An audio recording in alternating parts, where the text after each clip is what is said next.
야코팡스의 시간입니다. 기원전 4세기에 그리스에는 유명한 의술을 가진 의사가 나옵니다. 히포크라테스. 지금까지 치료는 주술 혹은 무슨 정령에 의해서 의술을 거기에 의지한 의술이었습니다. 그러나 히포크라테스 이후에는 과학적이고 의학적인 그런 길로 더봅니다.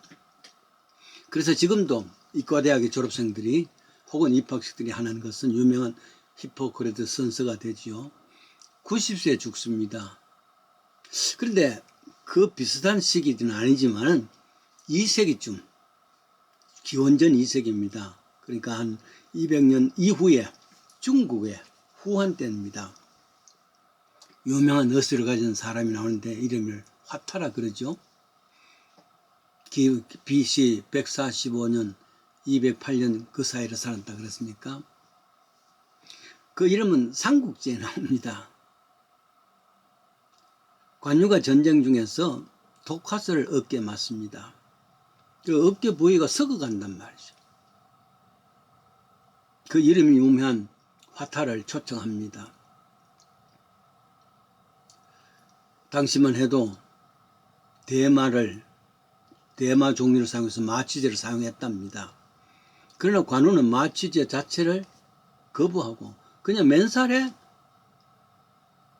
화타를 통해서 이제 수술을 받습니다. 벌써 보니까 뼈가 썩어서 냄새가 납니다.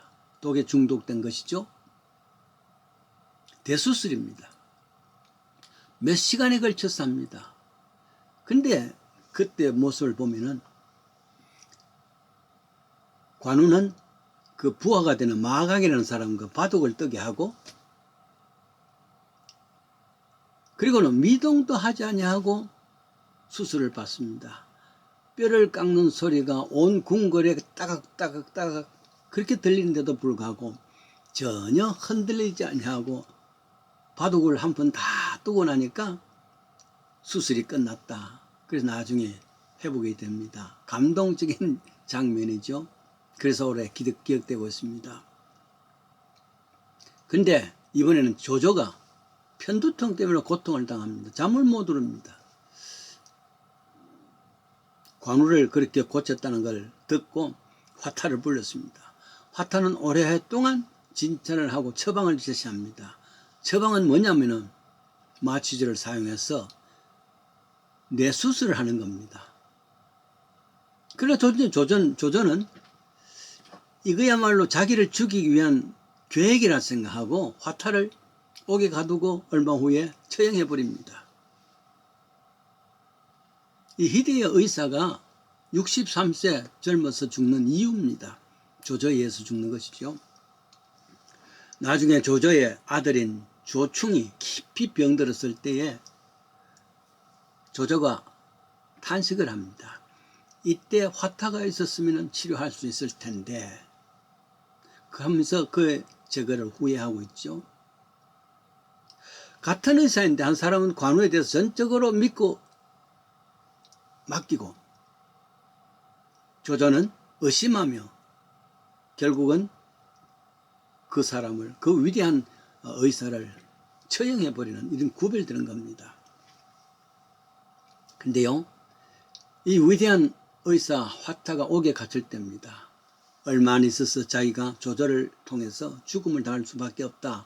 얼마 살 수가 없다 하는 것을 알고 지금까지의 모든 의술의 노하우를 친필 메모를 합니다. 이름해서 청남서입니다. 청남서.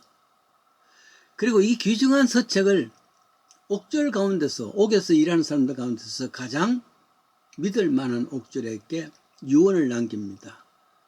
내가 죽거들랑 자네가 이 책을 편찬해서 반포해 주게. 옥졸은 약속을 합니다. 그리고 집안에 몰래 깊이 깊은 곳에 숨겨둡니다. 근데 오직 한 사람 아내에게 이 비밀을 말합니다. 이 책이 여기 있으니까 절대로 터치하지 말라. 이 사실을 안 옥졸의 아내는 자칫하다가는 자기 남편이 죽을 수도 있겠다. 치도고를 당할 것이다 염려하면서 내 신랑이 이 서책으로 인해서 죽을 수 있다는 사실 때문에 불태워버렸습니다. 그 이후에 지금까지 중국이 그것을 갖지 못하고 중국에 만약에 그런 수준의 의술책이 있었다면 지금 중국의 의술이 훨씬 달라졌으리라 그렇게 이야기하고 있습니다. 조선에 유명한 의사가 있습니다. 13대 선조 때의 의의가 있는 허준입니다. 물론 허준은 스승 유이태에서 많은 것을 전수받았습니다만 그러나 그가 알고 있는 모든 의술을 노하우를 글로 남겨서 편찬합니다. 그 책이 유명한 동의보감이죠. 최고의 의학 서적입니다. 지금 유네스코 문화유산에 등장된 그런 민족적 자긍심을 주는 그런 책입니다. 중국에서 이것을 알아줍니다. 그래서 많이 이것을 사용을 한다 그러죠. 이러한 의학 서적을 말하는 것이 아닙니다. 히포크라테스 히포크라테스보다도 1000년 전에 모세가 생존할 때입니다. 지금부터 2500년, 3000년 전의 이야기죠. 출애기 15장에 나오는 이야기입니다. 출애굽한 이스라엘 백성도 공동체는 홍해를 기적적으로 건넙니다. 감격해서 모든 백성 앞에서 합장하고 영광을 돌립니다. 또 모세의 누이가 되는 미리암은 솔로곡으로 찬양합니다. 그러나 그 후에 며칠 못 있었어. 애굽에서 가져왔는 나일 강물을 마실 물이 다 부족합니다. 그래서 원망합니다. 마실 물이 없다. 근데 마침내 말이죠. 샘물을 만납니다.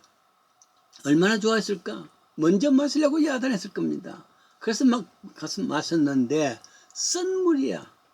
마실 수 없는 식수가 안 된단 말이야. 그 물을 마신 사람들은 구토하고 설사하고 아파하고 고통을 당합니다. 그래서 일제히 백성들이 모세를 향해서 이럴 수가 있는가? 우리에게 이런 일을 일을 수가 있는가? 이렇게 야단하고 있습니다. 결국 그랬을 때에 이 모세가 어떤 방법을 해결했냐면은 하나님께서 이야기합니다. piece of wood, 작은 우드, 그걸 거기에 못에 던지라. 그러니까 마실 수 없는 그 쓴 것, 그것이 단물이 되었다. 이런 표현을 했습니다. 단물이 되었다. 그리고 그 물을 먹는 사람들은 목마름도 해결되고 질병들도 제어하고 회복이 됩니다. 이때 하나님께서는 자신을 소개합니다. 나는 너희를 치료하는 여호와라. I am the Lord of the heal you. 유명한 하나님 선언입니다. 자신 소개입니다. 이때 piece of wood라는 말이 무엇입니까? 조그마한 나무 piece of wood란 말이죠. 구약 성경은 항상 그림자입니다. 예언입니다.